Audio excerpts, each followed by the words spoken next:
ಪೂರ್ವದಲ್ಲಿ ಈ ನಮ್ಮ ಋಷಿಮುನಿಗಳು, ತಪಸ್ವಿಗಳು, ಯೋಗಿಗಳು, ತ್ಯಾಗಿಗಳವರೆಲ್ಲ ಮನಸ್ಸನ್ನು ಸಂತೃಪ್ತಿಪಡಿಸ್ಕೊಂಡು ಜೊತೆಗೆ ಪ್ರಕೃತಿಯನ್ನು ಸಂತೈಸ್ಕೊಂಡು ಯಜ್ಞಯಾಗಗಳನ್ನು ಮಾಡ್ತಾ ಪ್ರಕೃತಿ ಸ್ವಚ್ಛವಾಗಿಟ್ಟುಕೊಂಡು ಜೊತೆಗೆ ತನ್ನನ್ನು, ತನ್ನ ಮನಸ್ಸನ್ನು, ತನ್ನ ಬುದ್ಧಿಯನ್ನು ಸರಿಯಾಗಿಟ್ಕೊಳ್ತಾ ಇದ್ದರು. ಇತ್ತೀಚಿನ ದಿನಗಳಲ್ಲಿ ಅದೆಲ್ಲ ಮಾಯ ಆಗಿದೆ.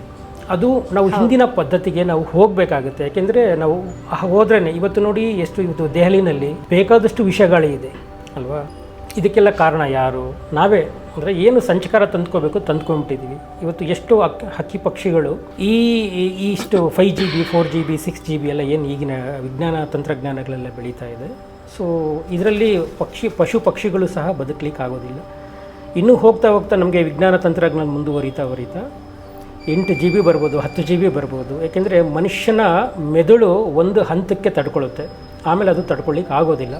ಹಾಗಾಗಿ ನಮ್ಮ ಪ್ರಕೃತಿಯನ್ನು ಶುದ್ಧಿ ಮಾಡೋದ್ರ ಜೊತೆಗೆ ಮನಸ್ಸನ್ನು ಸಹ ಶುದ್ಧಿ ಮಾಡ್ಕೋಬೇಕು. ಇವತ್ತೇನು ನಾವು ವಿಜ್ಞಾನ ತಂತ್ರಜ್ಞಾನಗಳ ಹೆಸರುಗಳಲ್ಲಿ ಪ್ರಕೃತಿಯನ್ನು ನಾವು ಹಾಳು ಮಾಡ್ತಾ ಇದ್ದೀವಿ, ಇದು ಸಂಪೂರ್ಣವಾಗಿ ಸರಿ ಹೋಗಬೇಕು. ಪ್ರಕೃತಿ ಯಾವತ್ತೂ ಶುದ್ಧವಾಗಿರುತ್ತೆ, ಮನುಷ್ಯ ಆಗ ಶುದ್ಧವಾಗಿರ್ತಾನೆ. ಹಾಗಾಗಿ ನಾವು ಮೂಲದಲ್ಲಿ ಪ್ರಕೃತಿಯನ್ನು ಶುದ್ಧ ಮಾಡಬೇಕು. ಇದೆಲ್ಲ ಹೇಗೆ ಮಾಡಬೇಕು ಅಂದರೆ, ಮನುಷ್ಯ ಮೊದಲು ಪ್ರಜ್ಞಾವಂತನಾಗಬೇಕು. ನಾನ್ಯಾರು, ನನ್ನ ಜೊತೆ ಇರುವಂಥ ಪ್ರಕೃತಿ ಏನು, ಪ್ರಕೃತಿಗೂ ನನಗೂ ಏನು ಅವಿನಾಭಾವ ಸಂಬಂಧ, ಇದೆಲ್ಲ ಮೊದಲು ತಿಳ್ಕೊಬೇಕು. ಅದಕ್ಕೆ ನಾನು ಪ್ರಜ್ಞಾವಂತನಾಗಬೇಕು ಅಂದರೆ ಗುರುಕುಲ ಶಿಕ್ಷಣವನ್ನು ಮೊದಲು ಪಡ್ಕೋಬೇಕು. ಅವನು ಗುರುಕುಲ ಶಿಕ್ಷಣವನ್ನು ಪಡ್ಕೊಳ್ತಾ ಈ ವೇದಗಳ ಶಕ್ತಿ, ವೇದಗಳ ಸಾರ ಇವೆಲ್ಲವನ್ನು ತಿಳ್ಕೊಬೇಕಾಗತ್ತೆ. ವೇದಗಳಲ್ಲಿ ಆರೋಗ್ಯ, ಸಂಪತ್ತು, ಜ್ಞಾನ, ವಿಜ್ಞಾನ, ತಂತ್ರಜ್ಞಾನ ಎಲ್ಲವನ್ನು ಇಟ್ಟಿದ್ದಾರೆ. ನಾವು ಅದನ್ನು ಸರಿಯಾಗಿ ಸದ್ಬಳಕೆ ಮಾಡ್ಕೊಳ್ತಾ ಇಲ್ಲ. ಆ ಜ್ಞಾನದ ವಿಚಾರ ನಮಗೆ ಏನು ಗುರುಕುಲಗಳ ಮೂಲಕ ಇವತ್ತು ಸಿಗ್ತಾ ಇಲ್ಲ.